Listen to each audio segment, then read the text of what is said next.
la majorité, il y a des commandants, il y a des soldats, des chefs d'unité, dans 3 provinces, ezala, oyo Kagame a poni.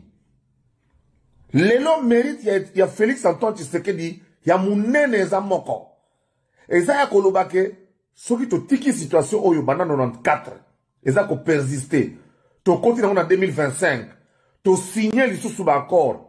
Ba Corneille Nanga, ba nani, tout ça ba koti l'issue. To ko continuer ti malembe, to ko consacrer balkanisation ya Congo. Fatia Alobi, il faut que ça s'arrête. Malgré les difficultés financières, malgré la conjoncture internationale. Atangomba ya mikakata no telemi. Ata somwezi maloba. Tokoleka. Bonjour, bonsoir, j'espère que tu vas bien. Mon frère Naibi Kolamuki Natongo, vous en avez besoin de news. Moi, la news est tellement belle, il y a Koloba, mais biso doya ka Koloba vérité toujours. Tous en a besoin de retirer la confusion. Tolingi Toloba la vérité, attaque batu bazoko, bazoko boy la vérité, Congola lingare pas bazoko ça y est. Mais awa, to rotika la toujours Koloba rabinoka la vérité. Le vendredi passé, réunion il y a 2 chambres na bakutanangi Sadek na EAC. Fati était dedans. Fati azalaki na rencontre wana. Décision na bango bazwaki et plaisir ki batebelete. Neti ba biso et plaisir ki biso te to sidika ki to lobaki écoute batebele batikele nga ba commentaire wa Fati a signé wapi balobi ndenge.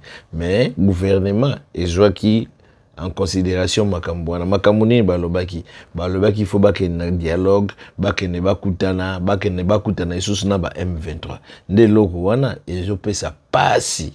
Je crois que Zachary Makambazoloba azana raison. Mais loko azana raison te place azolinga lobingo la Fachi aloba ke Fachi azako boya makambwana mais Fachi andima ki loko wana donc soki na mboka batu batelemeli Fachi te batu bayebisi ete vérité te mboka ekosala mandenge Zachary alobi.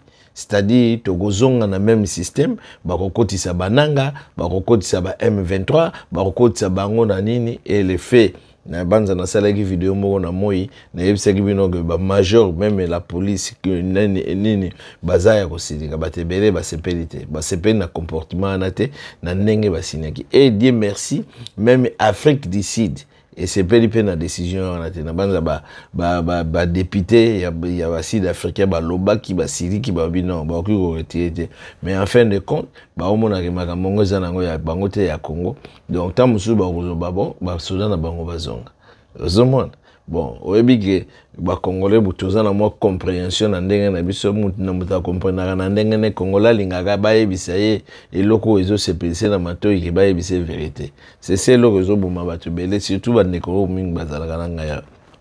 Bon il faut boyeba ke tozo kene na dialogue ou bien il faut bazongisa fait.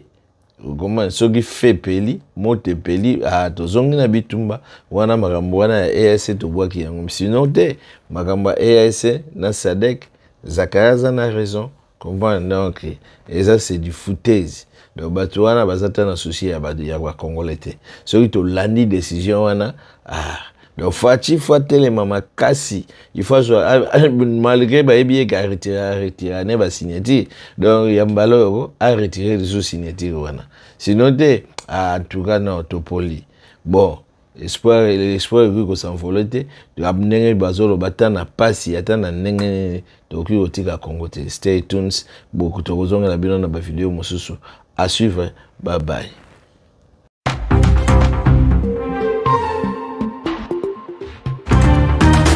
Contre Congo, il faut que ça s'arrête.